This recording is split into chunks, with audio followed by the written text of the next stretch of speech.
Os ventos de Deus são pedagógicos. Os ventos de Deus, eles não promovem bagunça como a gente pensa. Os ventos de Deus colocam as coisas no lugar. Os ventos de Deus, e alguns ventos na nossa vida, como diz o nosso pastor, tem nome, sobrenome, CPF. Alguns ventos do Senhor, eles são enviados para a gente voltar ao propósito original. Lembram daquele vento, o Euroquilão, que jogou Paulo e toda a tripulação em Malta? Existem alguns ventos na nossa vida que são providenciais de Deus. E é por isso que você está assim, ó. Senhor, que tempestade é essa? Deus, que vento é esse? É meu. Esse vento foi eu que mandei, não foi o diabo não. Eu mandei esse vento para você lembrar de mim, para você voltar para o propósito. Ai, Jesus. Alguns projetos meus e seus, eles não podem seguir para frente. Deus manda o vento.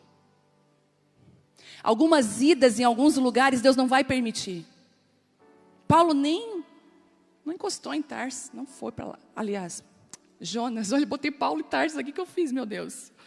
Mas é Tarso, é que Jonas foi para Tarso, lembrei de Paulo. Não foi. Porque o vento de Deus não vai permitir que você ande em lugares que o Senhor não planejou para você.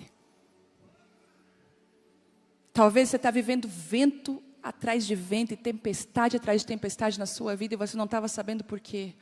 É porque o Senhor está querendo te levar de volta para um lugar que você nunca deveria ter saído.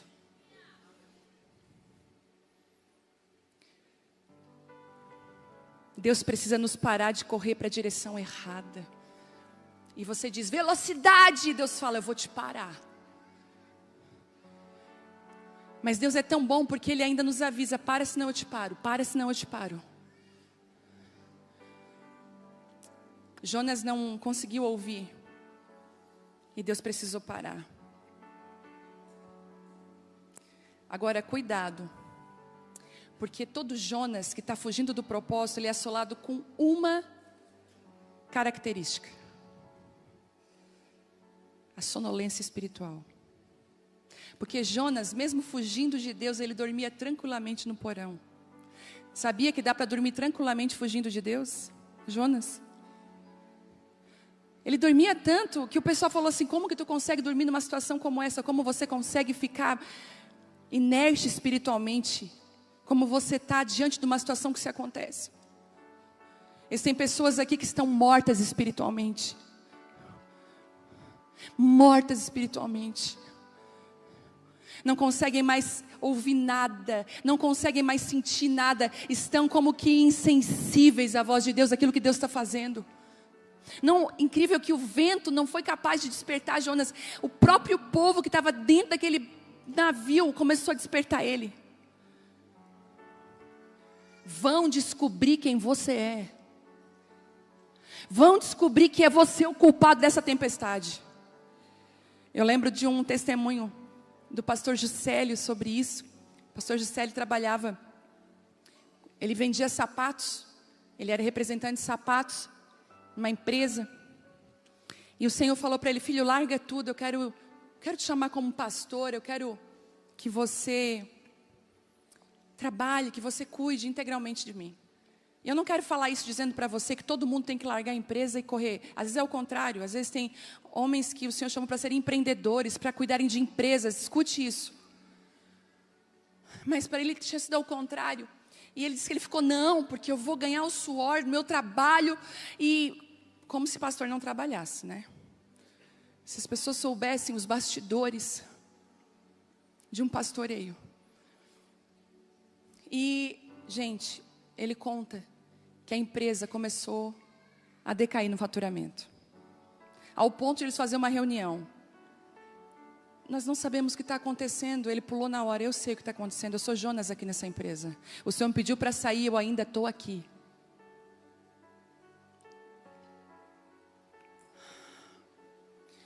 Ele sai, no próximo mês, o faturamento triplica. Deus provando para ele que ele era um Jonas. Sabe de uma coisa?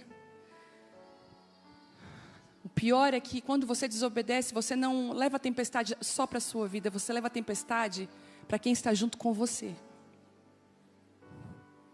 Não é só você que vai na tempestade. Pessoas inocentes vão entrar na tempestade. Agora deixa eu te dar um recado importante. Cuidado em quem você ajuda. Sabe, quando existe um Jonas dentro do barco, vai haver perdas. Lembram que eles esvaziaram o navio? Eles começaram a esvaziar o navio para que o navio não se quebrasse. Todas as vezes que existe uma teimosia, uma desobediência num lugar, existe perdas. Perdas de relacionamento, perdas de recursos, perdas de saúde. Vai haver perdas para tentar, sabe, aquela tentativa de trazer leveza, mas não adianta, porque se Deus está à caça de alguém, acabou. E o Senhor está assim olhando para você e você está lá bem assim, ó, bem cara de pau. Por que Deus? Aí o Senhor olha para você e diz assim, quer que eu faça um slide? Grave um áudio com tudo que você está fugindo do lugar que eu pedi para você ir? Um recado bem importante, cuidado com quem você ajuda. Não adianta ajudar Jonas. Jonas precisa voltar para o propósito. Cuidado com as dívidas que você está pagando de pessoas. Sabe o que vai acontecer? Ela vai se endividar mais. Porque o problema não é a falta do dinheiro ou o dinheiro. O problema é que ela não tem administração. Ela não tem sabedoria para lidar. Então ela é um poço sem fundo. Cuidado com as pessoas que você tem ajudado. Deus está falando assim para você. Tira do barco. Tem homens de 40 anos que ainda moram com as suas mães. Que a vida é toda enrolada. Toda enrolada. E ele quer casar, mas ele não quer casar para cuidar de uma esposa, proteger. Ele quer casar para ter mais uma mãe. Porque uma mãe é pouco, ele quer duas. E sabe o que acontece? Essa mãe não deixa o Jonas cair no mar. Essa mãe está sempre livrando. Sabe por quê? Se você vê aqui, ó, lá no 13, no versículo 13, ó, ao invés disso, porque ele falou, me joga na água. Ao invés disso, os homens se esforçaram ao máximo para remar de volta para a terra, para não seguirem, porque o mar tinha ficado ainda mais violento. Eles tentando, não, tu quer que a gente jogue, mas a gente não tem coragem, nós vamos tentar.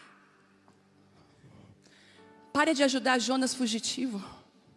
Porque a guerra que ele está enfrentando vai começar a te atingir também. Já viu quando você se mete numa situação que você não foi chamado, que é Jonas? Ele tem que se posicionar, entende? Eu não estou falando que a gente não tem que ajudar, a gente tem que ajudar pessoas. Mas nesse caso, quando falta posicionamento, é a pessoa. Você não pode acordar cedo por ela, trabalhar por ela, resolver a vida por ela, mas ela pode. Então não faça por ela aquilo que ela tem que fazer. Não faça. Sabe como que uma pessoa cresce? Infelizmente, sofrendo as consequências das suas atitudes. Deus, Ele nos perdoa, mas Ele não impediu que a gente sofresse as consequências das nossas escolhas. Você come errado? A conta vai chegar.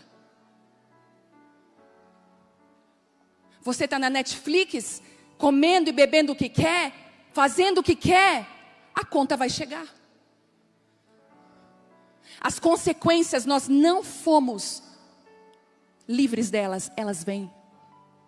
Por isso, para de tentar, porque você vai perder mais coisa ajudando esse Jonas.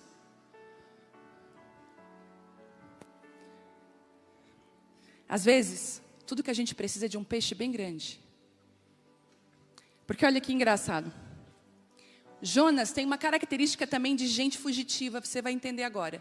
Ele se vitimiza. Já viu aquela pessoa que faz a confusão? Ela que faz todo o barraco, mas no fim ela se sai por vítima. Ai, o que estão fazendo comigo? As pessoas olham. Ela fez toda a confusão. Mas ela se vitimiza. Ele diz assim, olha, é eu o problema, tá? Tem casais quando brigam, quando o outro perde a briga, que não tem mais argumento, ele fala, então eu sou o problema mesmo. Então eu vou embora dessa casa mesmo. Então agora eu vou me matar. Tudo mentira. Vitimismo. Para fugir, dar volta na situação. Estou mentindo? Já viram disso? Jonas começou a se vitimizar. Eu sou o problema desse barco. Me joguem ao mar. Ele achava que não ia rolar isso.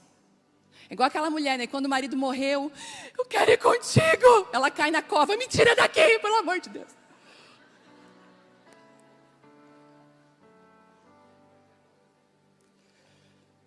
Me joga no mar. Sabe, tem gente que é vitimismo puro. Aí quando ela vê que não conseguiu mais, ela bota um soro na veia, bate uma foto e bota, ai, Deus é fiel, Deus está cuidando de mim. Ela manipula, é vítima. Quero dizer uma coisa para você, Deus não se impressiona com o seu vitimismo. E Ele não vai mudar. A grande verdade é que Ele vai dizer, joga no mar. Tem algumas coisas que Ele não vai... Olha aqui, sabe Jesus, o Filho amado, foi para a cruz. Se Ele não poupou Jesus, não espere ser poupado.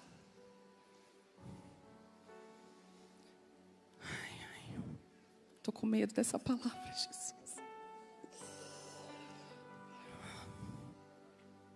Aí Jonas, vítima, cai no mar. Aí você vê antes um Jonas arrogante, prepotente.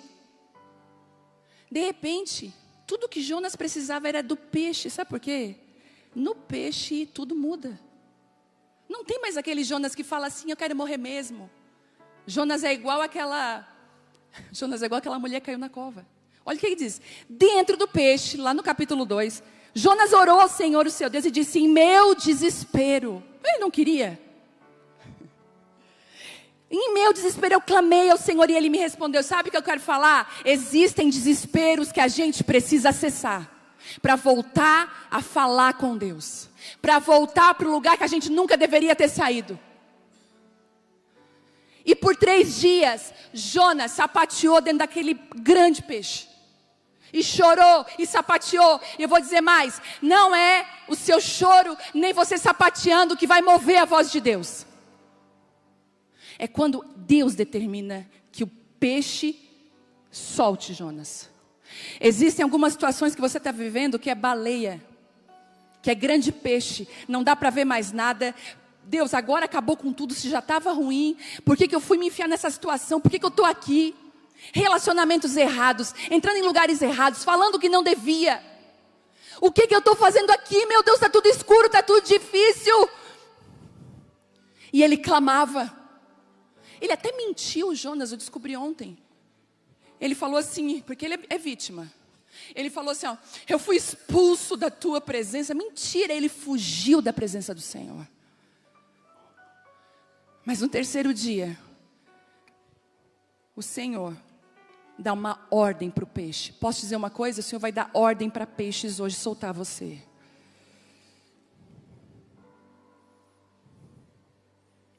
Uma ordem para o peixe soltar, porque lá no versículo 10 do capítulo 2 diz assim, e o Senhor deu ordens ao peixe, e ele vomitou Jonas em terra firme.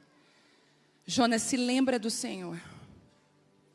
E não adianta você falar com o peixe, dizer, peixe, eu determino, peixe. Peixe, eu vou fazer 7 campanhas na igreja. O peixe não vai nem te escutar. Porque quem muda, sabe quem que é? O Senhor. Dentro do peixe você descobre que você não é nada e Deus é tudo.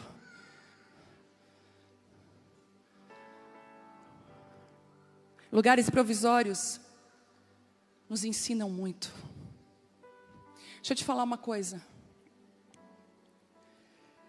Jonas cai naquele lugar e ele pensa, o que Deus tinha comigo acabou, né? Eu acho, ufa, vou para minha casa, porque já que eu não obedeci aquela ordem que Ele deu de ir até Nínive, eu vou voltar para minha casa. A grande verdade é que aquela palavra ainda estava esperando por Jonas. Porque o Senhor disse, quando pegou ele, falou, vai a Nínive, eu já te falei. Deixa eu te falar, não existe pedido de Deus, propósito de Deus vencido na nossa vida. Vamos esquecer, esse foi desobediente, agora vamos para o próximo. Não, Ele está falando, aquilo que eu te pedi há anos atrás, eu ainda está de pé e eu estou querendo.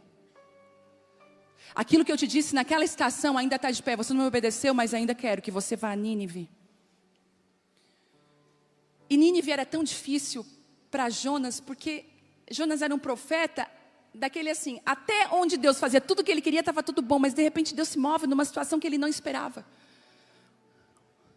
Aconteceu algo comigo, que eu vou falar com muito cuidado. esse ano passado, faltou muito pouco para mim não ser militante, questão política, muito pouco. Assim, um fio.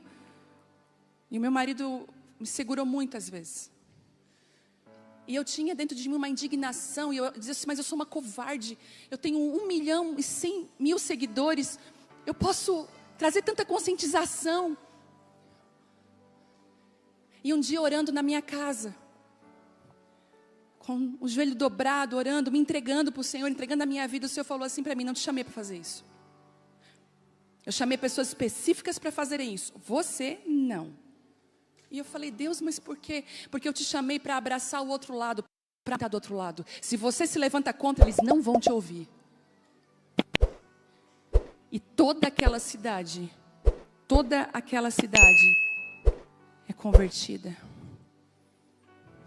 Toda aquela cidade é salva. Eu queria orar aqui nessa noite hoje. Eu queria que você ficasse de pé aqui.